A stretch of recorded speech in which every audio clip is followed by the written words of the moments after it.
सरकार में सड़क परिवहन और राजमार्ग मंत्रालय संभाल रहे हैं। उनके कार्यकाल में आलीशान सड़कों, एक्सप्रेस वे और फ्लाईओवर के तेजी से हो रहे निर्माण कार्यों के काम की वजह से उन्हें मोदी सरकार का विकास पुरुष भी कहा जाता है। उनके कार्यकाल में आज भारत का सड़क नेटवर्क अमेरिका के बाद दुनिया में दूसरे स्थान पर पहुंच गया है। इस दौरान सड़क निर्माण के क्षेत्र में भारत ने 7 विश्व रिकॉर्ड भी बनाए हैं। 27 मई 1957 को महाराष्ट्र के नागपुर में जन्मे श्री गडकरी की शुरुआती शिक्षा के बाद उन्होंने राष्ट्रसंत तुकोजी महाराज नागपुर विश्वविद्यालय से बीकॉम पार्टी कार्यकर्ताओं के लिए बूथ स्तर पर एक व्यवस्थित प्रशिक्षण कार्यक्रम शुरू किया। पार्टी अध्यक्ष के रूप में उनके कार्यकाल को सबसे सफल कार्यकालों के रूप में देखा जाता है। भाजपा की आईटी सेल भी श्री गडकरी के कार्यकाल की एक उपलब्धि है। एक बिजनेसमैन और राजनेता के तौर पर नई तकनीकों, हरित प्रौद्योगिकियों, हरित ईंधन, जैव ईंधन, कृषि विकास, कृषि को ऊर्जा और बिजली क्षेत्र में बदलने, रोजगार सृजन के लिए नवाचारों में उनकी गहरी रुचि रही है। देश के विकास में अपने नवीन विचारों के साथ योगदान देने वाले श्री नितिन गडकरी जी का इंफ्रा आधार में बहुत बहुत स्वागत है।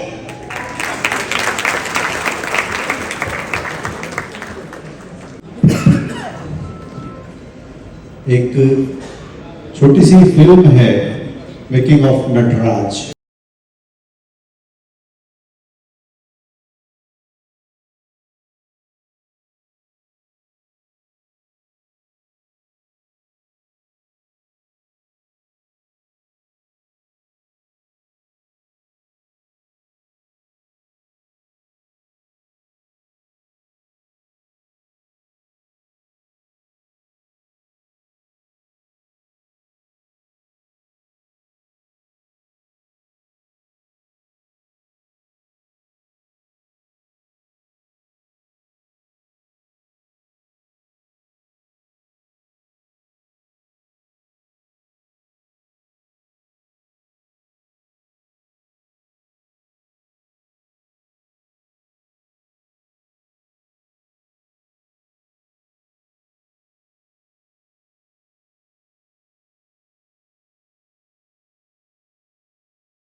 नितिन जी, मैं एक बात याद कर रहा था, खेलों से राजनीति, हालांकि खेल का मैदान नहीं है, सर्गेई बुबका एक हुए, पोल वॉल्टर थे, बहुत रिकॉर्ड बनाते थे और हर बार अपना ही रिकॉर्ड तोड़ते थे।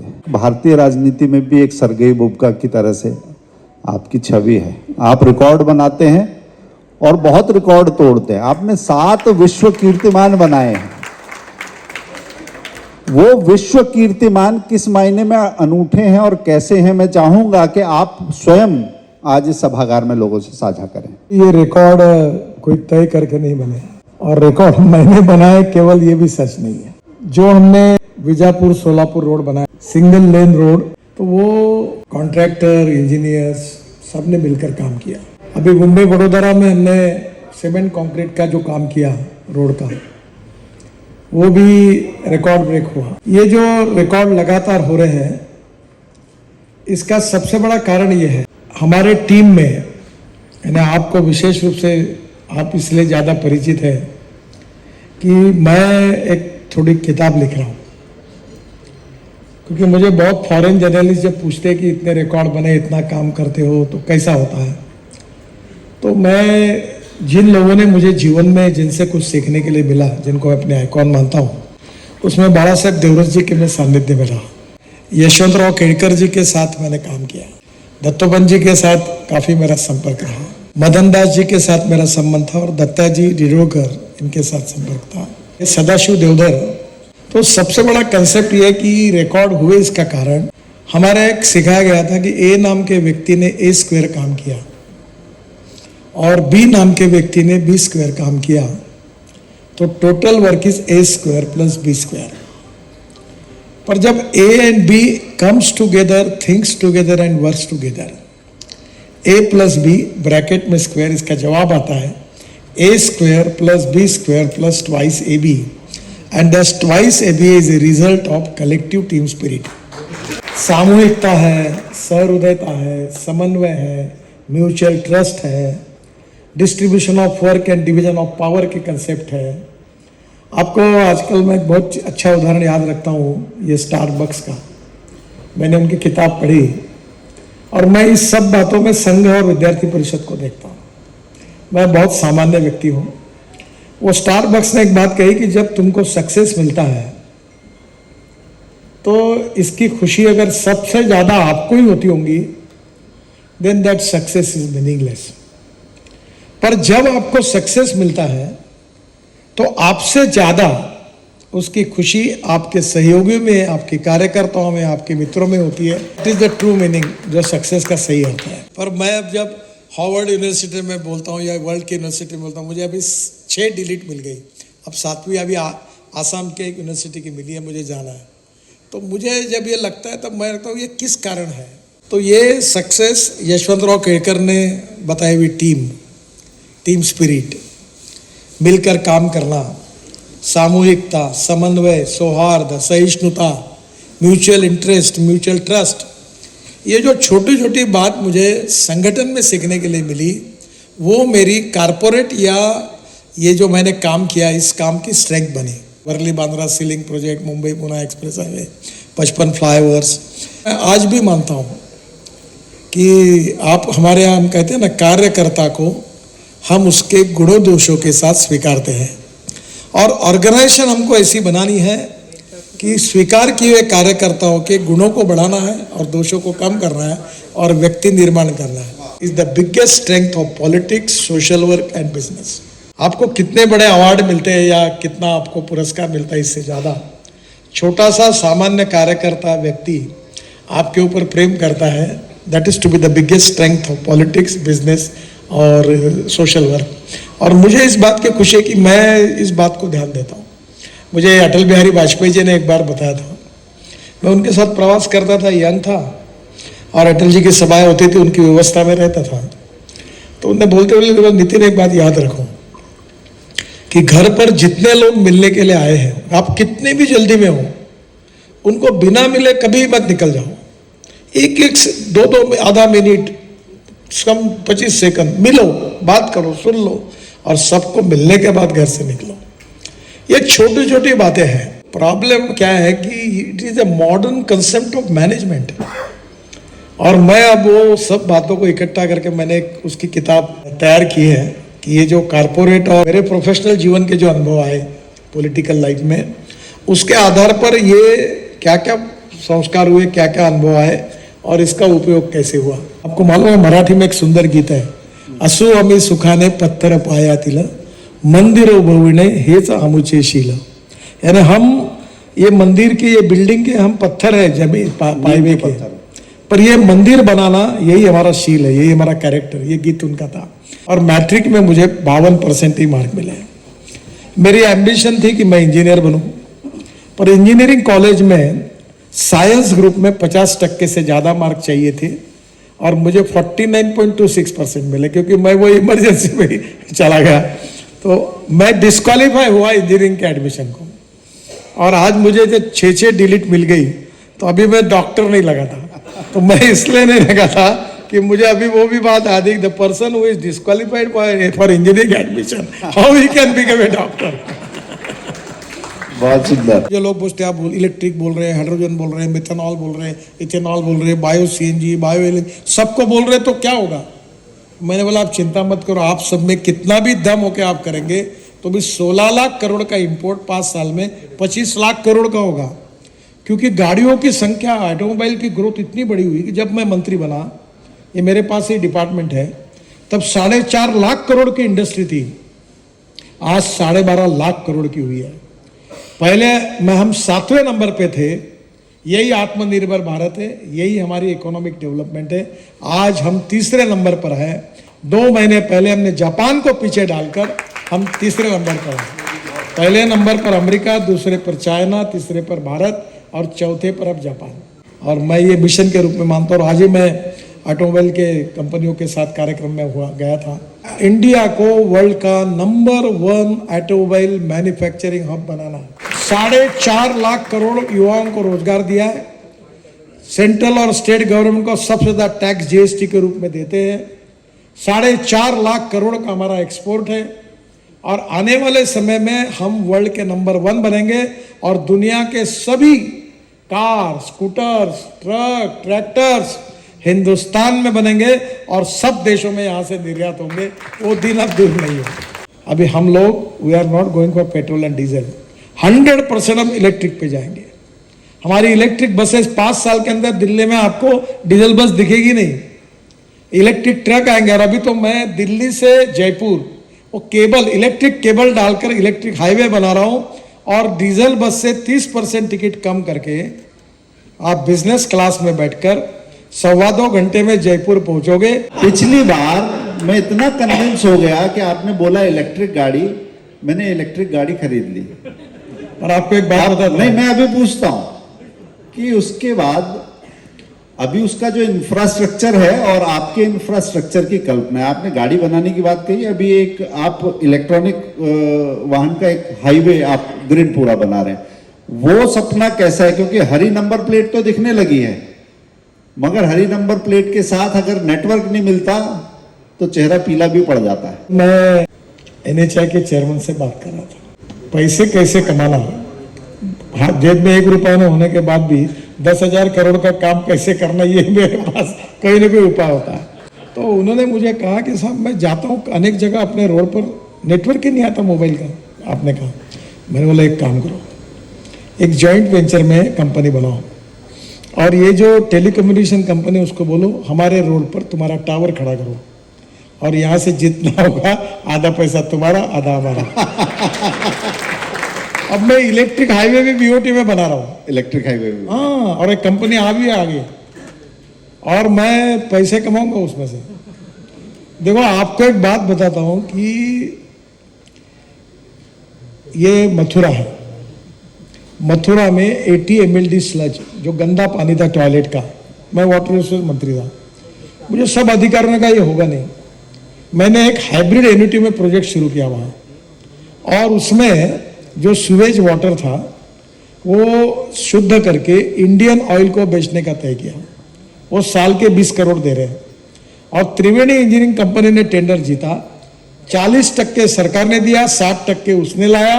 पानी शुद्ध हो रहा, इंडियन ऑयल यूज कर रही है। वो 25 करोड़ यूपी सरकार को इरिगेशन के पानी के लिए देते थे, उनको 20 करोड़ दे रहे, 5 करोड़ उनका फायदा हो गया। मथुरा का 80 mld गंदा पानी टॉयलेट का शुद्ध हो गया और त्रिवेणी इंजीनियर मुनाफा कमा रहा है। तीनों काम हो गया। आप एक अलग, मैं कहूँ कि रिवर्स इंजीनियरिंग करते हैं। डीजल गाड़ियां धुआं बहुत छोड़ती हैं, धुआं बहुत निकालती हैं, तो अपने डीजल व्हीकल मैन्युफैक्चरर्स का धुआं निकाल दिया। आगे डीजल का कैसा फ्यूचर है, बायोफ्यूल का कैसा फ्यूचर है, हाइड्रोजन की कौन सी जगह है और इलेक्ट्रिक गाड़ियां कितनी चलेंगी? अभी पहले तो मैं डीजल वाले पर बात करना। देखिए, डीजल का ऐसा है कि डीजल हजार्डस है। अभी एक रिपोर्ट आया है कि इसी प्रकार से एयर पोल्यूशन अगर दिल्ली में रहेगा तो दिल्ली में जो जनता है उनका लाइफ 10 से 12 साल से कम होगा। यानी कितना संवेदनशील और डेंजरस सब्जेक्ट है, आप समझ लो। लोग इसको एहसास नहीं कर रहे हैं और इसलिए डीजल के कारण बहुत समस्या है। तो मैंने भाषण में ये कहा कि 2014 में जब मैं मंत्री बना तो टोटल 4 व्हीलर में 48% डीजल की गाड़ियां थी, 52% पेट्रोल की गाड़ियां थी। अभी आज स्थिति ऐसी है कि 18% डीजल की गाड़ी है, बाकी पेट्रोल और सीएनजी की गाड़ियां है। अब मैंने उनको कहा कि इस देश में अगर लोगों की जान बचानी है तो डीजल का इंपोर्ट कम करना होगा, डीजल का प्रदूषण कम करना होगा। तो मेरी आपसे दरखास्त है कि आप ethanol, methanol, biodiesel, bio LNG, bio CNG, electric और ग्रीन हाइड्रोजन पर जल्दी शिफ्ट हो जाइए। अगर आप जल्दी शिफ्ट नहीं होंगे तो ऐसी स्थिति ना आए कि डीजल गाड़ी यूज करने वालों पर 10% एडिशनल पोल्यूशन टैक्स लगाने का वक्त आएगा। तो ये लगाने के पहले ही आप इसको कम करिए। ये बात मैंने कही, उससे अनेक कंपनियों के शेयर डाउन हो गए। तो मैंने क्लैरिफिकेशन दिया कि मैं इंडस्ट्री को बंद करना यह उद्देश्य नहीं है। उद्देश्य यह है कि डीजल को कम करना। हम लोग स्वदेशी, स्वावलंबन और स्वातंत्र की बात करते हैं, हम राष्ट्रवाद की बात करते हैं। मुझे बताइए, इस देश के आज 16 लाख करोड़ फॉसिल फ्यूल के इंपोर्ट करने के लिए जा रहे हैं, और अनुमान है कि इसी प्रकार से अल्टरनेटिव फ्यूल और बायोफ्यूल निर्माण होने के बाद में भी 2025 में हमारा इंपोर्ट 25 लाख करोड़ का होगा। इस देश के इकोनॉमी से 25 लाख करोड़ बाहर जाना ये अच्छा है।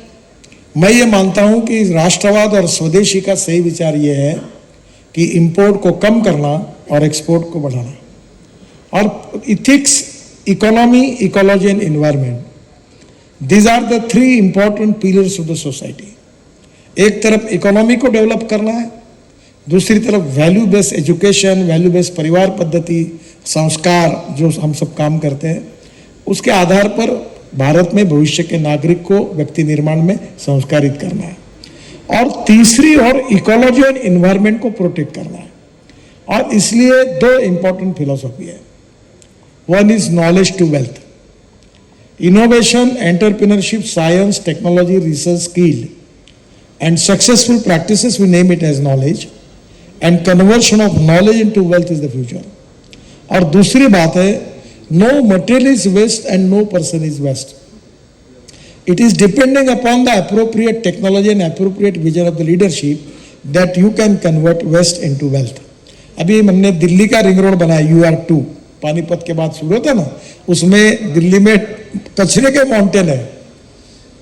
अब 7 मीटर वो माउंटेन कम हुआ गाजीपुर का, क्योंकि हमने 30 लाख टन कचरा रोड में डाल दिया। दिल्ली में कचरे की राजनीति है या राजनीति का कचरा है, और आप इसका सड़कों में कैसा इस्तेमाल कर रहे हैं? दिल्ली में कचरा कहाँ है और कौन कचरा, इसको जाने के बजाय मैं महात्मा गांधी जी का अनुयायी हूँ। मैं स्वच्छता अभियान चलाना चाहता हूँ और कचरे को हटाना चाहता हूँ। 2 अक्टूबर को मैं पॉलिसी डिक्लेयर कर रहा हूँ।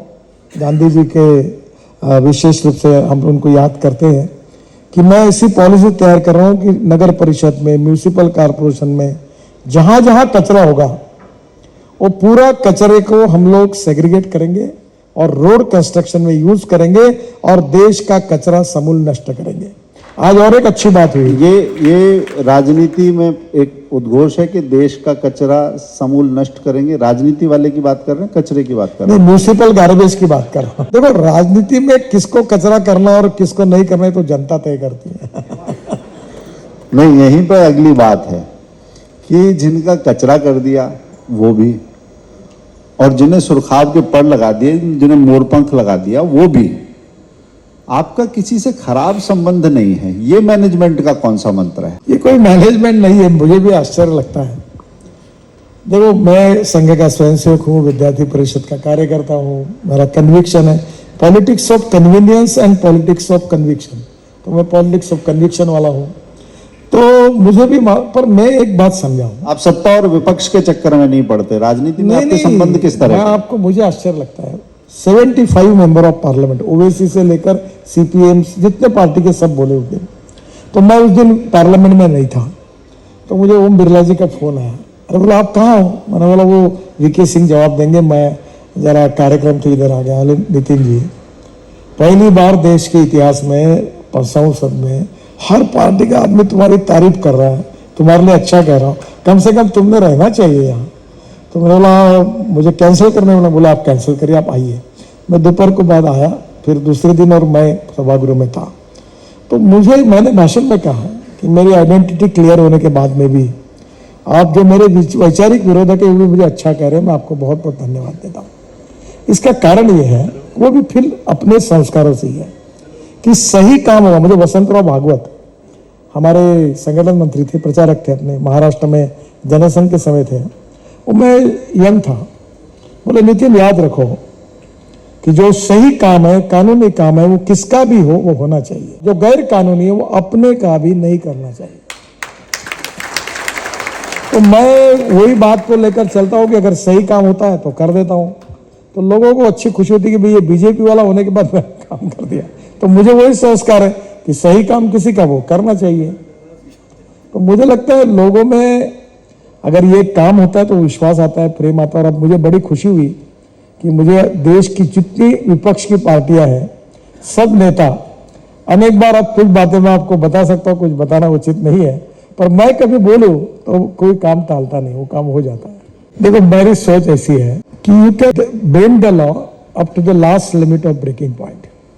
और दूसरी बात ऐसे मैं हमारे अधिकारी को कहता हूँ, देखो लॉ मेकर मैं हूं, तुम एग्जीक्यूटर हो, तुमको जो फाइल पे लिखना लिखो। मैं बोलूंगा ये बिल्डिंग को आग लगाओ तो तुम लिखो कि आग लगाने से इतना फर्नीचर जलेगा, इतना ये होगा, उतना होगा, जो तुमको लिखना लिखो, फाइनल ऑर्डर मेरा होगा। मैं बोलूंगा लगाओ आग लगाओ। मैंने मजाक में कहा डिपार्टमेंट चलेगा, मैं कहूंगा वैसा चलेगा, आप कहेंगे वैसा नहीं चलेगा।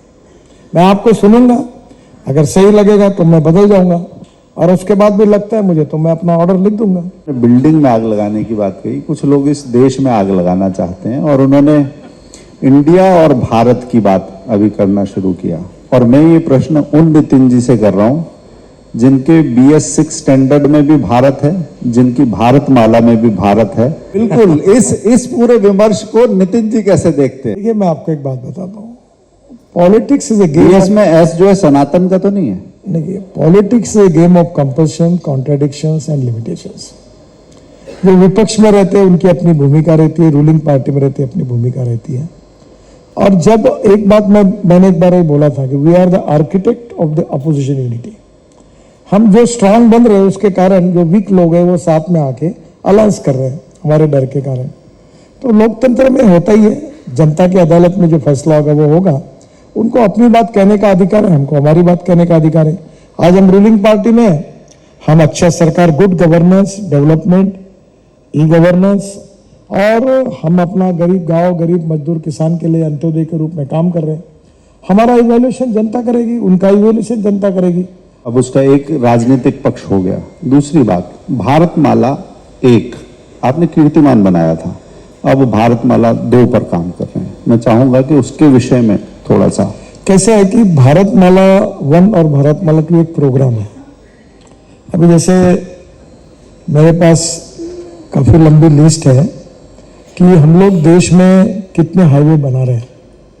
अभी जैसे दिल्ली मुंबई एक्सप्रेस हाईवे 1 लाख करोड़ का, अहमदाबाद धोलेरा एक्सप्रेस हाईवे वो करीब 5,000 करोड़ का, बेंगलोर चेन्नई अगले जनवरी में पूरा होगा, 2 घंटे में बेंगलोर चेन्नई पूरा हो जाएगा। दिल्ली अमृतसर कटरा ये भी जनवरी में पूरा होगा। दिल्ली से अमृतसर 4 घंटे में, कटरा 6 घंटे में, श्रीनगर 8 घंटे में। दिल्ली से देहरादून नया रोड बन रहा है, दिल्ली से देहरादून 2 घंटे में, हरिद्वार 1.5 घंटे में। दिल्ली से जयपुर एक नया बीच में रोड बना रहा है एक्सप्रेस हाईवे, दिल्ली मुंबई को 2 घंटे में। दिल्ली से चंडीगढ़ 2.5 घंटे में, चंडीगढ़ से मनाली 3.5 घंटे में। अब ऐसे इतने रोड हम मैं बना, UR2 बना रहा हूँ। अभी आप ये पानीपत से निकलते पेरीफेरल रोड से, तो दिल्ली में मैं 65,000 करोड़ के काम कर रहा हूँ दिल्ली के आजू बाजू में, और दिसंबर तक में हमारे 90% काम हो जाएंगे।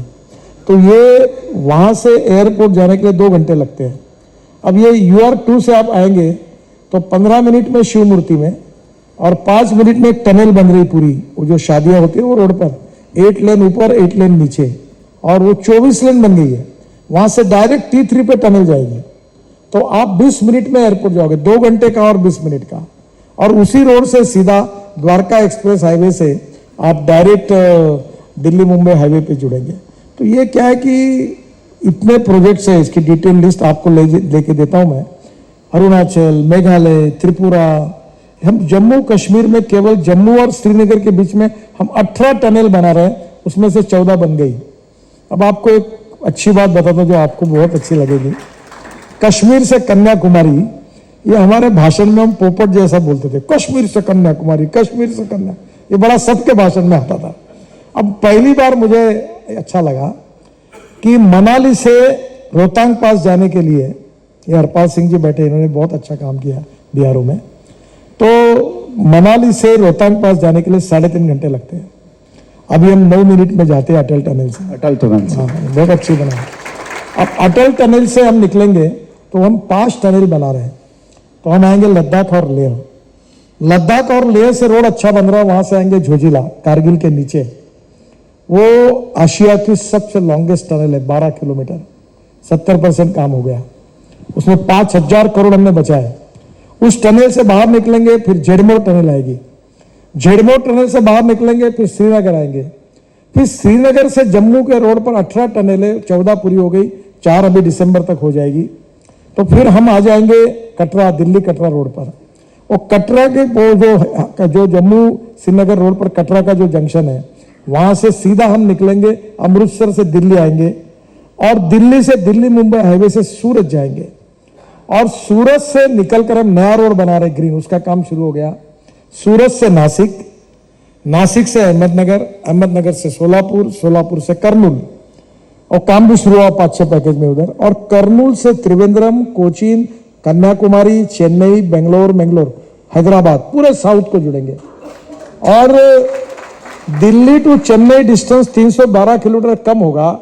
और ये जो रोहतांग पास से शुरू हुआ, मनाली से लेकर कश्मीर से कन्याकुमारी तक एक्सप्रेस हाईवे होगा, एक्सिस कंट्रोल, 115-120 किलोमीटर के स्पीड से आप जाओगे। तब मुझे पहली बार लगा कि हम पहले भाषणों में बोलते थे, अब कश्मीर से कन्याकुमारी ये पूरा रोड हमने बना दिया। अब दक्षिण जाने के लिए आपको मुंबई और पुणे जाने की जरूरत नहीं है, आप डायरेक्ट यहां से चले जाओगे। 312 किलोमीटर डिस्टेंस भी कम हो जाएगा। Automobile engineering and road engineering, ये 2 कारण है। अब ऑटोमोबाइल इंजीनियरिंग में हमने ये जो भारत एनकैप में जो स्टार रेटिंग का किया है, इसके कारण हम इंटरनेशनल स्टैंडर्ड में सिक्योरिटी के सब मेजर्स हमारे इसमें आ गई, सब गाड़ियों में 6 एयरबैग्स आ गई, अब कोई प्रॉब्लम नहीं। ऑटोमोबाइल इंजीनियरिंग में जितने सुधार करने थे उतने हमने लगभग किए हैं। रोड इंजीनियरिंग में भी हमने ब्लैक स्पॉट आइडेंटिफाई के 40,000 करोड़ रुपए खर्चा करके उसको इंप्रूव कर रहे हैं, गलतियों को सुधार रहे हैं। फिर तीसरी बात है एजुकेशन। रोड सेफ्टी के बारे में बच्चों को सिखा रहे हैं। अभी Amitabh Bachchan, Akshay Kumar free of charge हमारे लिए काम करते हैं एम्बेसडर करके, पर हम काफ़ी कार्यक्रम कर रहे हैं। फिर उसके बाद स्कूल में भी university, college, NGOs, social organisation, इनके साथ भी काम कर रहे हैं। फिर एजुकेशन के बाद इन्फोर्समेंट, हमने नया मोटर सेफ्टी हमारा बिल लाया, लॉ कानून लाया, फाइन बढ़ा दिए, कैमरे, इंटेलिजेंस ट्रैफिक सिस्टम लाई, सब कुछ किया। इन्फोर्समेंट में जो करना था वो किया। इमरजेंसी में हम लोग अब हेलीपोर्ट बना रहे हैं, 670 हमारे रोड साइड एम्यूनिटीज है। कोई एक्सीडेंट हुआ तो उसको उठा के डायरेक्ट हॉस्पिटल ले जाएंगे। अब ये करने के बाद भी 5 लाख एक्सीडेंट हो रहे, 1.5 लाख मौतें हो रही है, और मरने वाले लोगों में 18 से 34 वयोगट में ये कम से कम 60% यंग लड़के मर रहे हैं। अब इसका कारण बताता हूँ क्या है। जब तक ह्यूमन बिहेवियर और माइंड सेटअप नहीं बदलेंगे, जैसे अभी फॉरेन में आप गए, अगर हम रास्ता क्रॉस करें, दूर से गाड़ी देखती रुक जाती है कि रेड सिग्नल है तो क्रॉस नहीं करना चाहिए। अगर वन वे है तो रॉन्ग साइड नहीं जाना चाहिए। मोबाइल रखकर 2 व्हीलर और 4 व्हीलर पे बात नहीं करनी चाहिए गाड़ी चलाते समय। अगर स्कूटर चला रहे तो हेलमेट पहनना चाहिए। प्रॉब्लम यह है कि कानून के प्रति डर भी नहीं और सम्मान भी नहीं, ये हमारी बहुत बड़ी वीकनेस है। और अभी परसों ये दिल्ली मेरठ पर एक्सीडेंट हुआ, एसयूवी से 6-7 लोग आ रहे थे और एक school bus wrong way, one way गलत तरीके से जा रही थी और वो वायलेट कर रही थी और उनका एक्सीडेंट होगा और 6 लोग मर गए। तो मुझे लगता है कि लोग जब तक कानून का पालन नहीं करेंगे, कानून के प्रति सम्मान नहीं रखेंगे, ये जो ह्यूमन बिहेवियर है ये बदले बिना ये बदलेगा नहीं। और ये बदलने के लिए मीडिया का, एनजीओज का, एजुकेशन इंस्टीट्यूशन का, सबका सहयोग लगेगा, सोशल ऑर्गेनाइजेशन का लगेगा। और अभी जो बच्चे कल के नागरिक हैं उनको बचपन में ही हम कुछ कोर्सेज दे रहे हैं, कुछ उनके लिए ट्रैफिक पार्क बना रहे हैं, हम बहुत कार्यक्रम भी कर रहे हैं, निबंध स्पर्धा करते हैं कि भाई रूल्स ऑफ द रोड। अभी ये बड़ी बड़ी कंपनियां ट्रक ड्राइवर के लिए कि कैसे पालन करना चाहिए, लेन डिसिप्लिन, जिसके कारण अनेक बार एक्सीडेंट होते हैं कि जो सबसे बड़ी ट्रक और बस है वो लास्ट लाइन में चलेगी, वो और इसमें घुसा देता है, किसी को कोई लगता ही नहीं। को कहीं भी गाड़ी घुसा रहा है, कहीं भी उठा रहा, फुटपाथ पर गाड़ी चढ़ा रहा है, तो कहीं ना कहीं ये जो ह्यूमन बिहेवियर है, ये माइंड सेटअप है, ये जब तक बदलेगा नहीं तब तक रुकेगा नहीं। हम कोशिश कर रहे हैं, बहुत कोशिश हमने 9 साढ़े 9 साल तक की, अभी भी करेंगे। पर एक बात मैं स्वीकार करता हूँ कि ये एक ही सब्जेक्ट है कि जिसमें अभी तक हमको सफलता नहीं मिली है। हमारे देश में लॉजिस्टिक कॉस्ट 14 से 16% है और चाइना में 8 से 10% है। अमेरिका और यूरोपियन कंट्री में 12% है। हमारा एक प्रयास है, हमारा उद्दिष्ट है कि आने वाले 2-3 साल के अंदर हम लॉजिस्टिक कॉस्ट सिंगल डिजिट में 9% लाएंगे।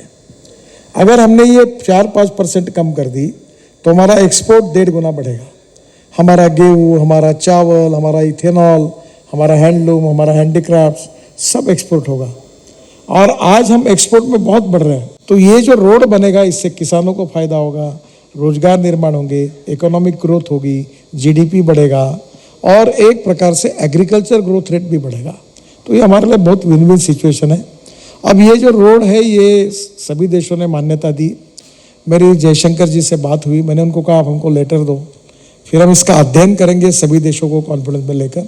इसका एक पहले अलाइनमेंट बनेगी, फिर डीपीआर बनेगा। विदेश मंत्रालय इसके बारे में प्रमुख भूमिका, क्योंकि अलग अलग देश इन्वॉल्व है, फिर वो जैसा कहेंगे वैसा काम होगा। पर ये हिंदुस्तान के लिए बहुत उपयोगी है कि ये जो बायोफ्यूल अलायंस हुई, इसमें सबसे इंपॉर्टेंट बात है कि ब्राजील ये इथेनॉल का जन्मदाता है। अब ब्राजील में 26% इथेनॉल पेट्रोल में डालते हैं, ब्राजील में 15% डीजल में डालते हैं, ब्राजील में एयरफोर्स 22% इथेनॉल फाइटर जेट में डालता है, ब्राजील में एविएशन इंडस्ट्री में भी इथेनॉल यूज हो रहा है, बायोफ्यूल यूज हो रही है।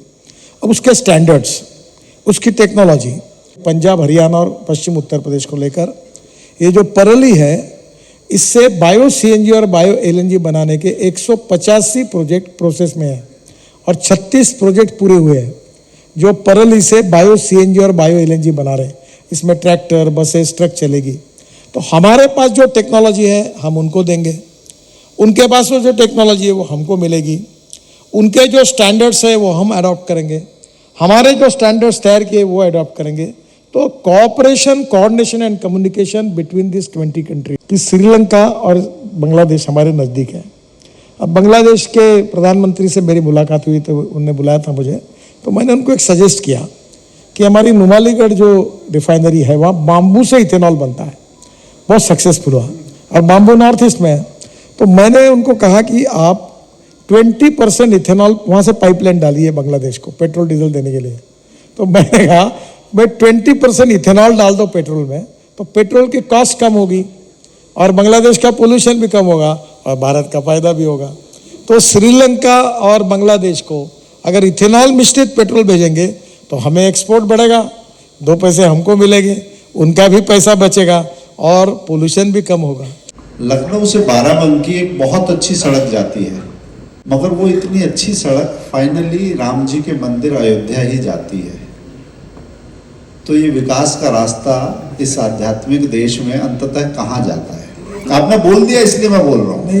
मेरी माँ मरने के 4-6 महीने पहले गाणगापुर गई थी। आपको महाराष्ट्र में अक्कलकोट, गाणगापुर, पंढरपुर, तुळजापुर, और वहाँ से आने के बाद वो इतनी दुखी थी कि उसके पीठ में इतना दर्द हो गया। तो बोला नितिन, तुम्हें कभी ज़िंदगी में अगर अवसर मिलेगा तो पहला काम करो कि हमारे जो तीर्थ स्थान हैं उनको कम से कम अच्छे रोड बनने चाहिए। मैं रोम में गया था, मैं वर्ल्ड में अनेक जगह जाता हूँ, मस्जिद में गया हूँ, बौद्ध विहार में, नॉर्थ ईस्ट, ये साउथ ईस्ट एशिया में गया, इंडोनेशिया, मलेशिया।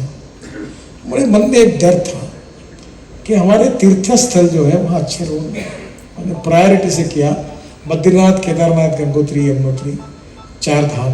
अब मैं हमारे विशेष रूप से हिमालय से, इंडिया से हम लोग कौन सा कैलाश मानस सरोवर को रोड बना रहा हूँ।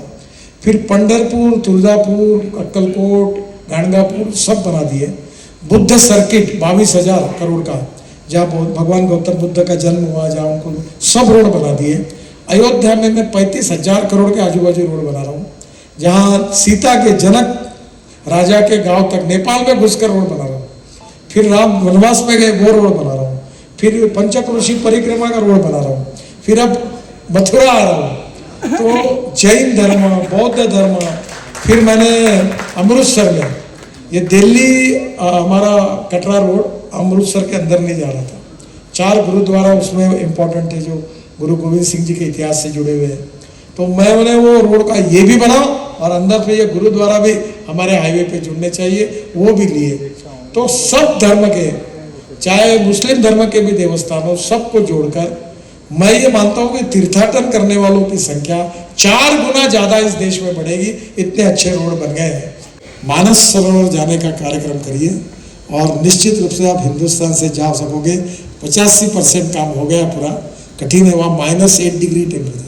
3 weeks to prepare impromptu speech, यानी कि इम्प्रॉम्प्टू स्पीच देना तो मुझे 3 हफ्ता लगता है। वो अगर मुझे लगता है कि मार्क ट्वेन नितिन गडकरी से मिलते तो अपनी धारणा बदल देते, क्योंकि इतनी इम्प्रॉम्प्टू स्पीच जो आपने देखी, हमने देखी और कई बार देखी, वो ऐसी है कि वो ऐसे ही रैप्ट अटेंशन में पूरी ऑडियंस सुनती रहती है और नितिन जी बोलते रहते हैं। और जैसा अभी हितेश ने कहा कि ये 1 घंटा और चल सकता है, लेकिन हमको यहाँ पे विराम देना होगा। आपका बहुत धन्यवाद।